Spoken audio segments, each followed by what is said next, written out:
안녕하세요. 변한의 변교론자입니다. 오늘은 한약을 먹고 부작용이 생기는 이유 3가지에 대해서 말씀드리겠습니다. 환자분들 중에는 양약 부작용으로 양약을 먹지 못하여 한의원을 찾는 분이 계십니다.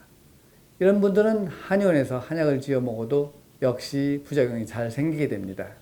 약을 먹고 설사를 한다든지 두드러기가 난다든지 머리가 아프거나 속이 미습거리고 혈압이 오르는 등 부작용은 다양하게 나타납니다.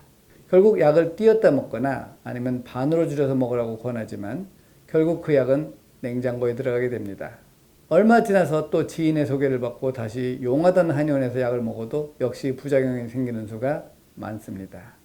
여기서 말하는 부작용은 사이드 이펙트, 즉 부수적인 작용을 말하는 것인데 도대체 왜 부작용이 일어날까요? 그 이유는 크게 3가지가 있습니다. 첫째는 체질에 맞지 않는 약을 먹는 것입니다. 평소에 소화가 잘 되지 않고 잠을 잘 못 자고 추위를 탄다면 흔히 소음인으로 진단할 수 있지만 만약에 이분이 소양인이라면 소음인약을 먹었을 때 부작용이 생기는 것입니다. 우리 뇌에는 자율신경계가 있어서 자동으로 조절하는 것이 많은데 자율신경계에는 교감신경과 부교감신경이 있어서 시소처럼 조절이 됩니다.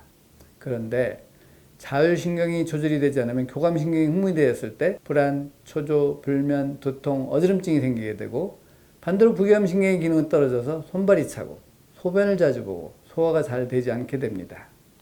즉 자율신경이 조절이 되지 않으면 소음인도, 소양인도, 태음인도, 태양인도 모두 소음인 증상이 나타나게 됩니다. 그러므로 단순히 증상만 듣고 체질을 진단하여 치료를 하게 된다면 큰 낭패를 보게 됩니다. 둘째는 유당불내증이 있는 분이 한약을 먹으면서 유제품을 먹게 되면 부작용이 생기게 됩니다. 체질 진단을 잘해서 체질에 맞는 약을 먹는다 해도 유당불내증이 있는 분이 한약을 먹으면서 우유나 요구르트, 요플레, 치즈, 유제품을 먹으면 부작용이 생기게 됩니다. 대부분 나이가 드시면 유당불내증이 있는 분은 유제품을 자연스럽게 피해서 덜 먹게 되는데 하지만 이런 분들이 한약을 먹으면서 유제품을 먹게 되면 부작용으로 설사를 하거나 변비가 있거나 두드러기가 일어날 수 있습니다.